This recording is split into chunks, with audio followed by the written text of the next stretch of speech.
और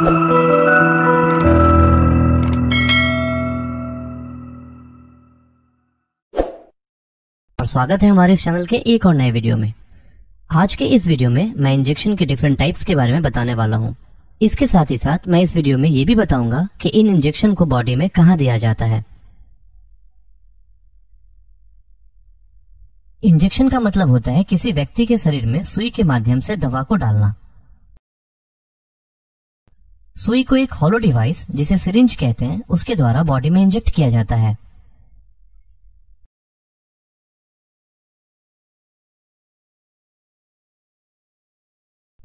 इंजेक्शन कई टाइप्स के होते हैं, जैसे कि subcutaneous injection, intramuscular injection, intradermal injection, intravenous injection, depot injection, intraperitoneal injection, intra articular injection etcetera.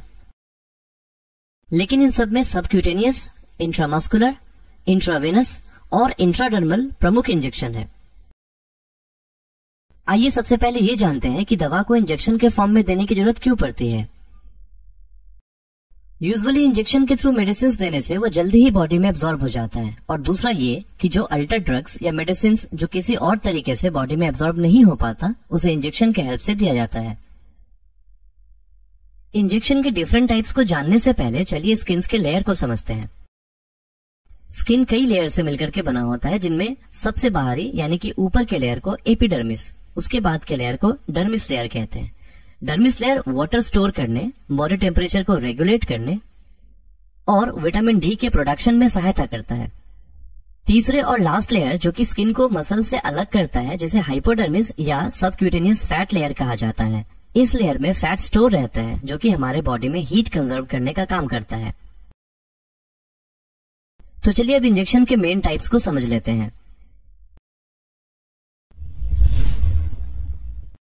इस इंजेक्शन से मेडिसिन को स्किन और मसल्स के बीच टिश्यूज में दिया जाता है। इस तरह के इंजेक्शन के लिए छोटी सी सुई लगभग 1.5 से 2 सेंटीमीटर और 2 से 2.5 ml वाले सिरिंज का यूज किया जाता है।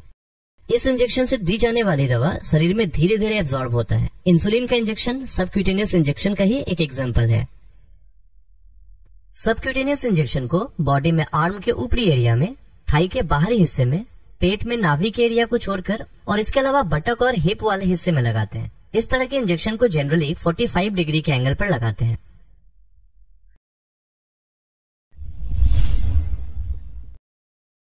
इंट्रामस्कुलर इंजेक्शंस मेडिसिन को सीधे पेशेंट्स में इंजेक्ट करने का सबसे कॉमन तरीका है। इस तरह के इंजेक्शन के लिए बड़ी नीडल्स ऑलमोस्टली 6 to 8 सेंटीमीटर और 5 से 10 ml वाले सिरिंज का यूज किया जाता है। इस तरह के इंजेक्शन का पर्पज यह होता है कि दवा को ऐसी मसल्स में दिया जाए जहां बहुत सारी ब्लड वेसल्स हो, ताकि दवा जल्द से जल्द ब्लड स्ट्रीम में चला जाए। इंट्रामस्कुलर इंजेक्शन मुख्यतः आर्म के डेल्टॉइड मसल्स, थाई के वेस्ट्रस लेटरालिस मसल्स में, हिप के वेंट्रोग्लूटियल मसल्स में और बटक के डॉर्सोग्लूटियल मसल्स में दिया जाता है। इंट्रामस्कुलर इंजेक्शन में निडल को लगभग 90 डिग्री के एंगल पर स्किन में इंसर्ट किया जाता है। हेपेटाइटिस, इन्फ्लुएंजा और टेटनस वैक्सीन को इंट्रामस्कुलर इंजेक्शन के थ्रू ही डाला जाता है। इस इंजेक्शन से दवा को स्किन में दूसरी लेयर यानी कि डर्मिस में दिया जाता है। इस तरह का इंजेक्शन लगभग 5 से 15 डिग्री के एंगल पर एक बहुत ही छोटी सुई के द्वारा लगाया जाता है। इंट्राडर्मल इंजेक्शन से दवा का एब्जॉर्प्शन में इंट्रामस्कुलर इंजेक्शन, इंट्रावीनस इंजेक्शन या सबक्यूटेनियस इंजेक्शन से अधिक समय लगता है। इसी कारण से कुछ दवा को इंट्राडर्मली दिया जाता है। इस तरह के इंजेक्शन का यूज आमतौर पर सेंसिटिविटी टेस्ट जैसे कि ट्यूबरकुलिन स्किन टेस्ट या फिर एलर्जी टेस्ट में किया जाता है।